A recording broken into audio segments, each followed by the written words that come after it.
And that brings us to the golden arrow of consumption.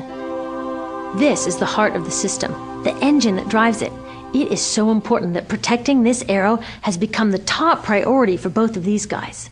That's why after 9/11, when our country was in shock, and President Bush could have suggested any number of appropriate things, to grieve, to pray, to hope. No, he said to shop, to shop. We have become a nation of consumers.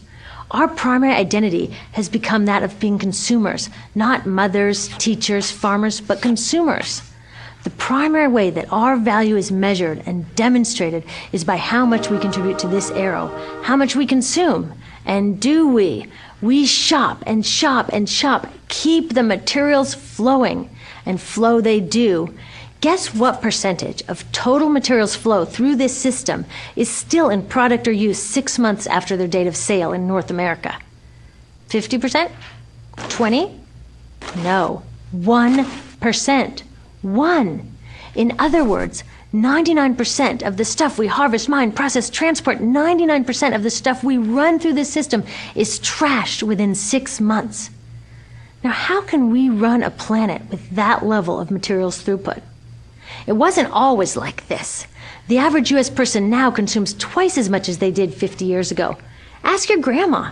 In her day, stewardship and resourcefulness and thrift were valued. So how did this happen? Well, it didn't just happen. It was designed. Shortly after World War II, these guys were figuring out how to ramp up the economy. Retailing analyst Victor Lebeau articulated the solution that's become the norm for the whole system. He said, our enormously productive economy demands that we make consumption our way of life, that we convert the buying and use of goods into rituals, that we seek our spiritual satisfaction, our ego satisfaction in consumption. We need things consumed, burned up, replaced, and discarded at an ever-accelerating rate. President Eisenhower's Council of Economic Advisors chairman said that the American economy's ultimate purpose is to produce more consumer goods. More consumer goods? Our ultimate purpose? Not provide health care or education or safe transportation or sustainability or justice? Consumer goods?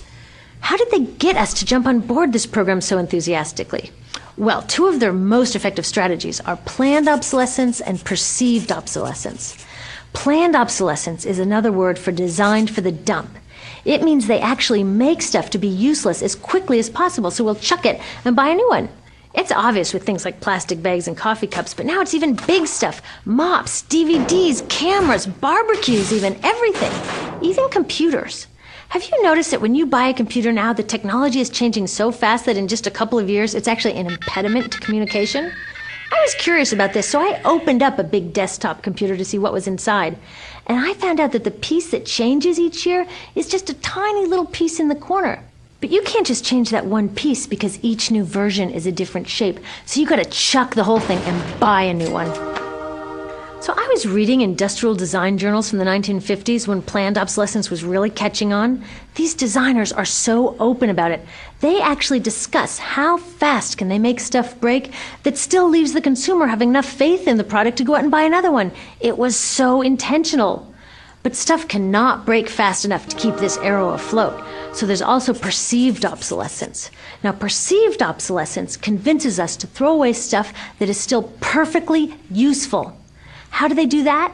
Well, they change the way the stuff looks. So if you bought your stuff a couple of years ago, everyone can tell that you haven't contributed to this arrow recently. And since the way we demonstrate our value is contributing to this arrow, it can be embarrassing. Like, I've had the same fat white computer monitor on my desk for 5 years. My coworker just got a new computer. She has a flat, shiny, sleek monitor. It matches her computer, it matches her phone, even her pen stand. She looks like she's driving in Spaceship Central, and I look like I've got a washing machine on my desk. Fashion is another prime example of this.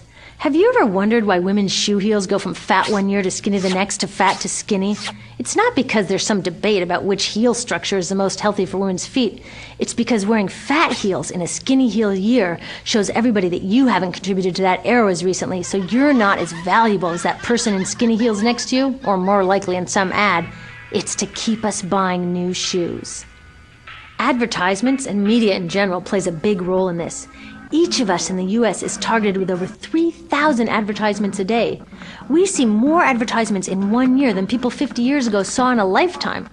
And if you think about it, what's the point of an ad except to make us unhappy with what we have? So 3,000 times a day, we're told our hair is wrong, our skin is wrong, our clothes are wrong, our furniture is wrong, our car is wrong. We are wrong, but it can all be made right if we just go shopping. Media also helps by hiding all of this and all of this. So the only part of the materials economy we see is the shopping. The extraction, production, and disposal all happens outside of our field of vision. So in the U.S., we have more stuff than ever before, but polls show that our national happiness is actually declining. Our national happiness peaked in the 1950s, the same time that this consumption mania exploded. Interesting coincidence. I think I know why.